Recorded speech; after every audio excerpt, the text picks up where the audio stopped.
आप सभी को मेरा नमस्कार। हम कर रहे हैं 12th क्लास का फर्स्ट चैप्टर राष्ट्र निर्माण की चुनौतियाँ। इसके 2 पार्ट हम कर चुके हैं, जिनमें हमने किया राष्ट्र और राष्ट्र निर्माण का अर्थ, परिभाषाएं, राष्ट्र के तत्व और राष्ट्र निर्माण के मार्ग में आने वाली बाधाएं और बाधाओं को दूर करने के उपाय। आज हम करेंगे स्वतंत्र भारत के सामने मुख्य चुनौतियाँ या राष्ट्र निर्माण की मुख्य चुनौतियाँ। स्वतंत्र भारत के समय मुख्य 3 चुनौतियाँ थी: समायोजन एवं एकता की चुनौती, लोकतंत्र की चुनौती और विकास की चुनौती। लोकतंत्र की चुनौती कैसे कि भारत लगभग 2 ब्रिटेन के अधीन रहा था, लोकतंत्र का हमें अनुभव नहीं था। इससे पहले हमने राजतंत्र को देखा था, लेकिन भारतीय संविधान के द्वारा भारत में लोकतांत्रिक प्रणाली की स्थापना की गई थी। सभी को बिना किसी भेदभाव के सार्वभौमिक वैश्विकताधिकार दिया गया था। तो बहुत बड़ी चुनौती थी, जनता ज़्यादातर अनपढ़ थी, तो ऐसे में स्वतंत्र व निष्पक्ष चुनाव करवाना बहुत बड़ी चुनौती थी। ये सारी चीज़ें हम पढ़ेंगे चैप्टर नंबर 2 में। 3rd चुनौती थी विकास की चुनौती। अर्थव्यवस्था हमारी जर्जर हो चुकी थी, औद्योगिकरण कम था, कृषि का विकास करना था, लोगों का समान विकास करना था ताकि अमीर ज़्यादा अमीर और गरीब ज़्यादा गरीब ना हो। इसके लिए कौन सा मॉडल हमने अपनाया, तो ये सारी चीज़ें हम पढ़ेंगे चैप्टर नंबर 3 में। आज हम करेंगे राष्ट्र निर्माण की मुख्य चुनौतियाँ। जो फर्स्ट है समायोजन एवं एकता की चुनौती। समायोजन किसका? शरणार्थियों का, और दूसरा है राजनीतिक क्षेत्रों का। अब जैसा कि हम सब जानते हैं कि भारत की स्वतंत्रता के साथ साथ एक दुखद घटना थी भारत का विभाजन। भारत का विभाजन द्विराष्ट्र सिद्धांत के आधार पर किया गया था। द्विराष्ट्र सिद्धांत किसने दिया? मुस्लिम लीग ने। अगर नेता पूछे तो मोहम्मद अली जिन्ना। आज की वीडियो 12th क्लास के बच्चों के साथ साथ 12th क्लास के एग्ज़ाम के साथ साथ जीके के लिए बहुत ही इम्पोर्टेंट है, इसलिए ध्यान से देखिएगा, एक एक पॉइंट को ध्यान से समझिएगा और लिखते जाइएगा। तो समायोजन, सबसे पहले हम करेंगे शरणार्थियों का समायोजन। शरणार्थी कौन से? जब भारत का विभाजन हुआ तो विभाजन के समय भारत में 2 राष्ट्र मान लिए गए थे मुस्लिम लीग के द्वारा, एक मुस्लिम राष्ट्र और दूसरा हिंदू राष्ट्र। अब धर्म के आधार पर भारत का विभाजन हुआ था। ये है पश्चिमी पाकिस्तान और ये है पूर्वी पाकिस्तान, जिसको 1971 के बाद से हम बांग्लादेश के रूप में जानते हैं। ये मुस्लिम बहुल क्षेत्र है जो पाकिस्तान का हिस्सा था। यहाँ पर जो हिंदू अल्पसंख्यक थे उन्होंने भारत में शरण ली थी, क्योंकि स्वतंत्रता के साथ ही भारत में हिंदू मुस्लिम दंगे हो जाते हैं, लाखों की संख्या में लोग मारे जाते हैं। हिंदुस्तान में मुसलमान मारे जाते हैं और पाकिस्तान में हिंदू मारे जाते हैं, और बहुत सारे लाखों को लोग बेघर हो जाते हैं। लाखों लोगों को अपनी संपत्ति घर बार छोड़ के शरण लेनी पड़ती है। तो इस प्रकार से पश्चिमी पाकिस्तान से लाखों लोगों ने भारत में शरण ली और पूर्वी पाकिस्तान से भी गैर मुस्लिम लोगों ने भारत में शरण ली, जिनकी संख्या लाखों की संख्या में थे ये शरणार्थी। इनके पुनर्वास की समस्या बहुत बड़ी समस्या थी, अतः इनको समायोजित किया जाना था। दूसरा समायोजन था राजनीतिक क्षेत्रों का।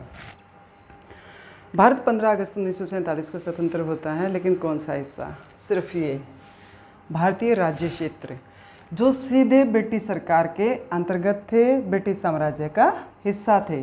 ये हिस्सा 15 अगस्त 1947 को स्वतंत्र हो जाता है। लेकिन इसके अलावा भी हमारे देश में 600 देशी रियासतें थी, लगभग 600 देशी रियासतें थी, जिनको भारतीय संघ में शामिल किया जाना था। अगले क्षेत्र थे फ्रांस और पुर्तगाल के अधीन क्षेत्र। यहाँ पर अभी भी इन देशों के विरुद्ध जन आंदोलन जारी थे। इन देशों से अभी भारत के जो हिस्से थे उनको आज़ाद करवाना बाकी था। तो ये हिस्सा हमारा आज़ाद हो गया था, जो 15 अगस्त 1947 को भारत का हिस्सा हो गया था। अब हम बात करते हैं देशी रियासतों की। भारत जब स्वतंत्र हुआ तो लगभग 600 देशी रियासतें थी, जो आंतरिक रूप से तो स्वायत्त थी, लेकिन इनकी सुरक्षा की, या यूं कहें कि इनकी प्रभुसत्ता ब्रिटिश सरकार के हाथों में थी। तो भारत के इन क्षेत्रों की स्वतंत्रता के साथ साथ ब्रिटिश सरकार ने इनकी स्वतंत्रता की भी घोषणा की कि देशी रियासतें भी क्या कर दी गई है, पूरी तरह से स्वतंत्र कर दी गई हैं। और कानून में प्रावधान किया गया कि इन रियासतों के जो हेड हैं, चाहे राजा है, चाहे महाराजा है, चाहे नवाब है, चाहे कोई सरदार है, चाहे निज़ाम है, उनकी मर्जी है, वो चाहे तो पाकिस्तान में शामिल हो जाए, चाहे हिंदुस्तान में, अगर वो चाहे तो वो स्वतंत्र रह सकते हैं। ऐसे माहौल में इन देसी रियासतों को भारतीय संघ में शामिल किया जाना बहुत ही मुश्किल था। अब 600 में से 35 रियासतें पाकिस्तान में शामिल हो जाती हैं और 565 देसी रियासतों को भारतीय संघ में शामिल कर लिया जाता है, जो बहुत ही कठिन काम था। लेकिन इस कठिन कार्य को किसने किया? भारत के प्रथम उप प्रधानमंत्री और भारत के प्रथम गृह मंत्री सरदार वल्लभ भाई पटेल ने। इसलिए सरदार वल्लभ भाई पटेल को भारत का लौह पुरुष कहा जाता है। तो कई बार जीके में पूछ लिया जाता है who is the iron man of India, तो जवाब क्या होगा? सरदार वल्लभ भाई पटेल।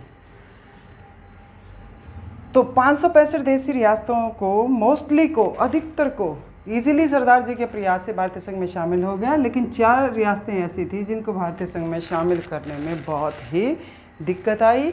ये थी जम्मू और कश्मीर की रियासत, जूनागढ़ की रियासत, हैदराबाद की रियासत और मणिपुर की रियासत।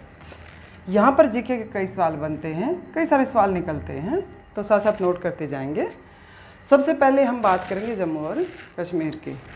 जम्मू कश्मीर के जो हेड थे उन्हें क्या कहा जाता था? वो हेड थे राजा। नाम पूछे तो राजा हरि सिंह। दूसरा सवाल बनता है जम्मू और कश्मीर की रियासत को भारतीय संघ में कब शामिल किया गया? तो हमारा जवाब होगा 27 अक्टूबर 1947 को। तो ये हमारे सवाल बनते हैं यहाँ से। हेड हो गए राजा, नाम हो गया राजा हरि सिंह। जम्मू कश्मीर को भारतीय संघ में कब शामिल किया गया? 27 अक्टूबर 1947 को। अगली रियासत है हमारी जूनागढ़ की रियासत। जूनागढ़ के जो शासक थे उन्हें क्या कहा जाता था? नवाब। अगर उनका नाम पूछे तो महावत खान। जूनागढ़ को भारतीय संघ में कब शामिल किया गया? तो सितंबर 1948 में। अब अगली रियासत थी हैदराबाद की रियासत। इनके हेड कौन थे? हेड को क्या कहा जाता था? तो हमारा जवाब होगा निज़ाम। अगर उनका नाम पूछे तो उस्मान अली खान।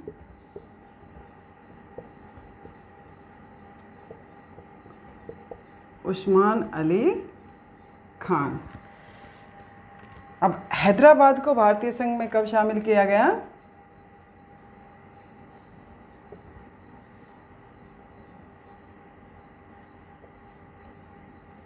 एक सेकंड।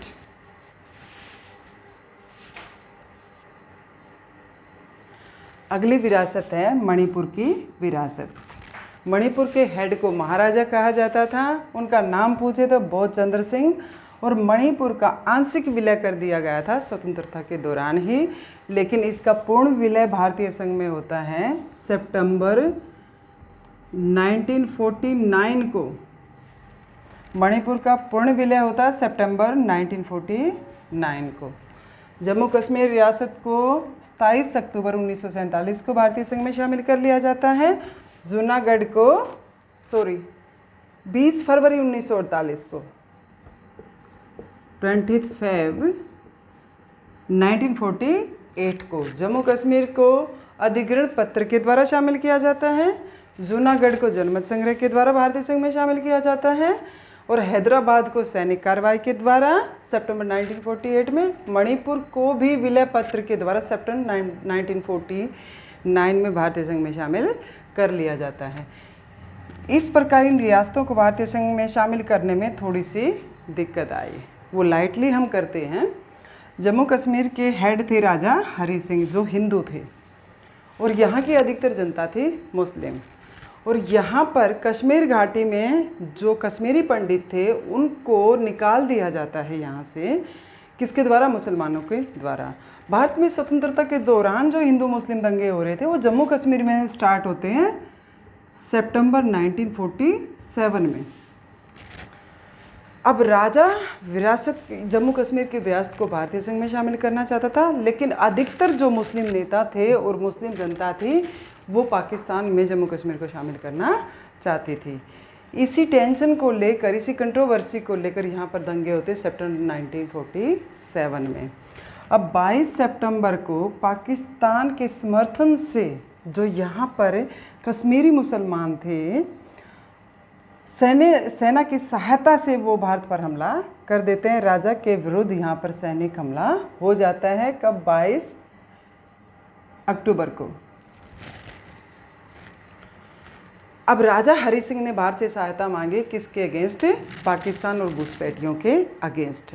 लेकिन भारत ने जम्मू कश्मीर की विलय की शर्त के साथ सैनिक कार्रवाई, सैनिक सहायता देने का वचन दिया कि भारत तब आपकी सहायता करेगा जब जम्मू और कश्मीर की विरासत को भारत में शामिल कर दिया जाएगा।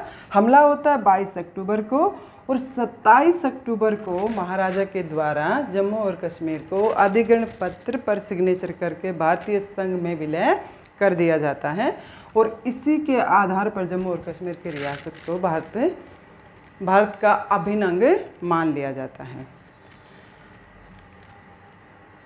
अब 1948 में, क्योंकि यहाँ पे कोई समाधान नहीं होता, यहाँ पे राजा ने जो अधिग्रहण किया है, जो विलय किया है, राजा की चाहत ये है विलय के साथ कि जैसे ही यहाँ पर शांति स्थापित होती है तो यहाँ पर जनमत संग्रह करवाया जाए और अंतिम निर्णय जनता करेगी। जनमत संग्रह होता है मत के माध्यम से जनता की इच्छा जानना। जो अधिग्रहण पत्र पर महाराजा ने सिग्नेचर किए थे, यहाँ के जो मुसलमान फेमस नेता थे शेख अब्दुल्ला, जो फारूक अब्दुल्ला के पिताजी हैं, और उमर अब्दुल्ला के दादाजी, वो जेल में थे, लेकिन भारत में विलय का उन्होंने भी समर्थन किया था। अब 1948 तक मामला सुलझाया नहीं जाता, दोनों सेनाएं आमने सामने हैं, लेकिन पंडित जवाहरलाल नेहरू जम्मू और कश्मीर की समस्या का शांतिपूर्ण समाधान चाहते थे। इसलिए उन्होंने जम्मू कश्मीर के मामले को वो यूएनओ में लेके गए, जिसकी स्थापना 1945 में हो जाती है अंतर्राष्ट्रीय शांति की स्थापना के लिए। अब यूएनओ में लेके गए हैं वो जनवरी 1948 में।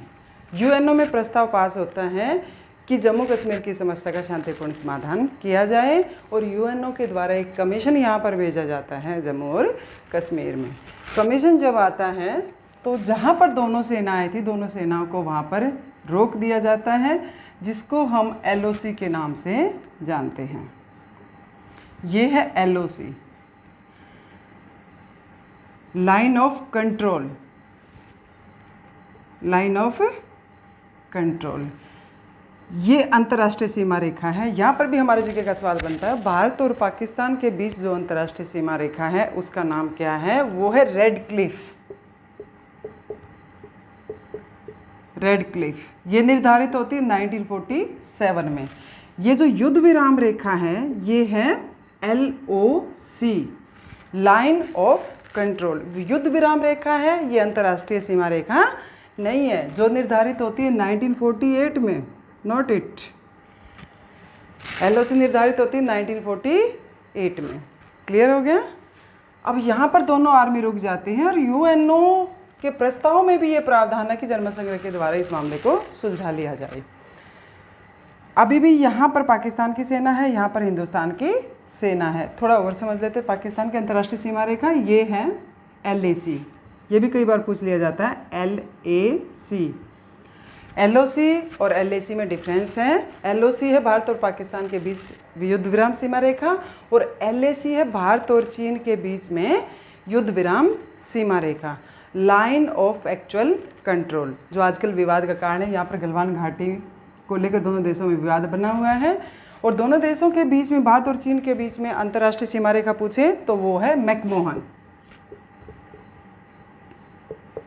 मैकमोहन सीमा रेखा, जो निर्धारित होती है 1914 में।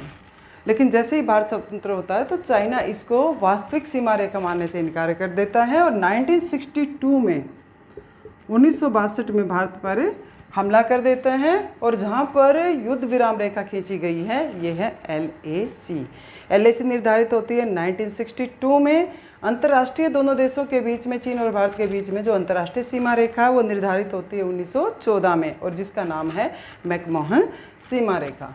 अब इस क्षेत्र को लेकर ये विवाद आज भी बना हुआ है। भारत और पाकिस्तान, भारत और पाकिस्तान के बीच में जम्मू और कश्मीर के मामले को लेकर 4 बार युद्ध हो चुके हैं। पहला 1947 टू 1948, दूसरा होता है 1965 में, तीसरा होता है 1971 में और चौथा युद्ध होता है कारगिल युद्ध 1999 में। लेकिन अभी तक जम्मू कश्मीर की समस्या का समाधान नहीं हुआ है। तो इस तरह ये समस्या आज भी बनी हुई है। जूनागढ़ की हम बात करते हैं। जूनागढ़ में जो जनता थी 80% से ज़्यादा वो हिंदू थे और यहाँ के जो हेड की हमने बात की, हेड थे नवाब। कौन थे? महावत खान। अब नवाब पाकिस्तान में शामिल होना चाहते थे, लेकिन हिंदू जो जनता थी वो हिंदुस्तान में शामिल होना चाहते थे। अब उन्होंने नवाब पाकिस्तान के साथ मिलकर साठगांठ कर रहा था, जिसका विरोध यहाँ की जनता ने किया और जनता ने नवाब के विरुद्ध आंदोलन कर दिया। लेकिन नवाब ने बलपूर्वक आंदोलन को दबाने की कोशिश की, इसलिए भारत को यहाँ पर पुलिस कार्रवाई करनी पड़ी। और यहाँ पर 20 फरवरी 1948 में जनमत संग्रह करवाया जाता है कि जनता का जो भी निर्णय होगा वही अंतिम होगा। अब जनमत संग्रह का निर्णय हुआ, मोस्टली लोगों ने भारत के पक्ष में मतदान किया। इस प्रकार 20 फरवरी 1948 को जूनागढ़ को भारतीय संघ में शामिल कर लिया जाता है। हैदराबाद को भारतीय संघ में शामिल करने में दिक्कत आई, सबसे ज़्यादा दिक्कत आई हैदराबाद को शामिल करने में, जम्मू कश्मीर को भारतीय संघ में शामिल करने में। हैदराबाद के हेड थे निज़ाम, निज़ाम का नाम था उस्मान अली खान। उस्मान अली खान हैदराबाद को स्वतंत्र रखना चाहते थे। अब क्योंकि चारों तरफ से वो भारतीय क्षेत्र से घिरा हुआ है, स्वतंत्र रहना भारत के हित में कतई नहीं है। दूसरा, यहाँ पर जब भारत की स्वतंत्रता के लिए आंदोलन चल रहा था तो यहाँ पर किसान आंदोलन चल रहा था।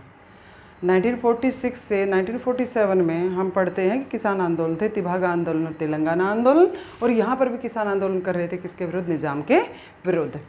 दूसरी बात, पाकिस्तान के समर्थन से, पूर्वी पाकिस्तान और पश्चिम पाकिस्तान के समर्थन से निज़ाम भारत के अगेंस्ट कार्रवाई कर रहा था, भारत के विरुद्ध यहाँ पर बयानबाजी की जा रही थी और जो आंदोलनकारी थे उनको बलपूर्वक उनके आंदोलन को दबाया जा रहा था। और यहाँ पर मुख्यतः सांप्रदायिक था। सरकार की जो कार्रवाई थी, निज़ाम की कार्रवाई थी, वो सांप्रदायिक थी। सांप्रदायिक में ज़्यादातर अत्याचार हिंदुओं पे किए जा रहे थे और हिंदू महिलाओं के साथ तो और भी ज़्यादा अत्याचार किए जा रहे थे। अब मजबूरन भारत को यहाँ पर आंदोलनकारियों की सहायता के लिए सेना भेजनी पड़ी। क्यों भेजनी पड़ी?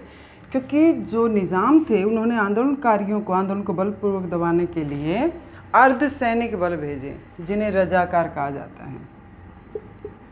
ये क्वेश्चन भी बहुत इम्पोर्टेंट है। रजाकार कौन थे? अर्धसैनिक बल। किसके? हैदराबाद के निज़ाम के, जो उन्होंने आंदोलन को दबाने के लिए आंदोलनकारियों के विरुद्ध भेजा था। ये सांप्रदायिक थे और यहाँ पर जो भारत की ट्रेनें होकर गुजरती भारतीय एरिया में, उन पे हमला किया जाता था और हिंदुओं पे अत्याचार किए जाते थे। इसलिए भारत की सरकार को मजबूरन आंदोलनकारियों की सहायता के लिए यहाँ पर सेना भेजनी पड़ी।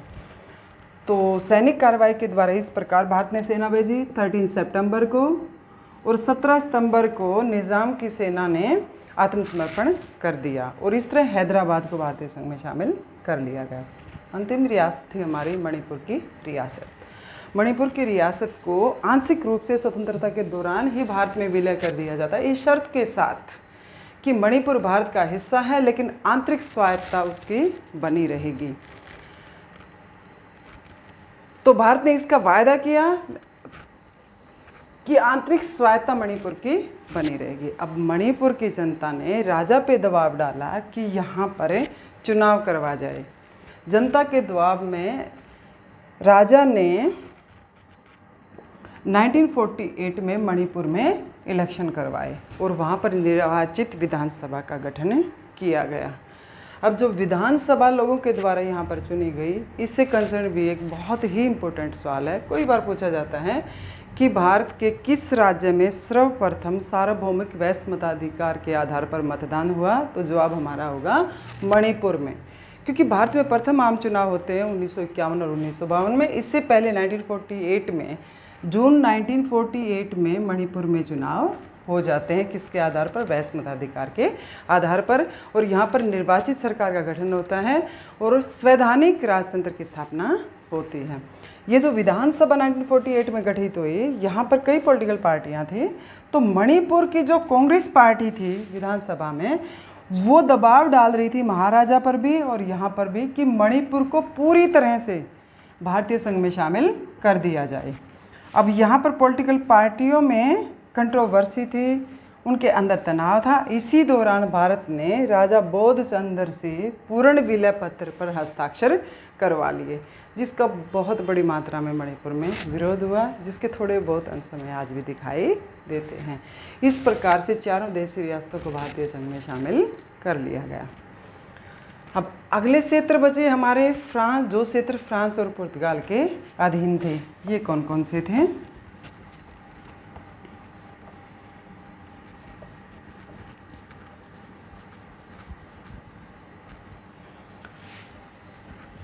पुर्तगाल के अधीन था गोवा,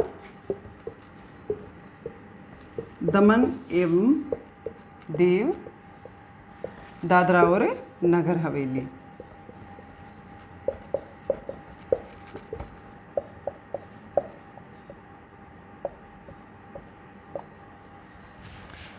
फ्रांस के अधीन थे पांडिचेरी, जिसको आजकल हम पुदुचेरी के नाम से जानते हैं, क्रैकल, माही, यनम और चंदननगर।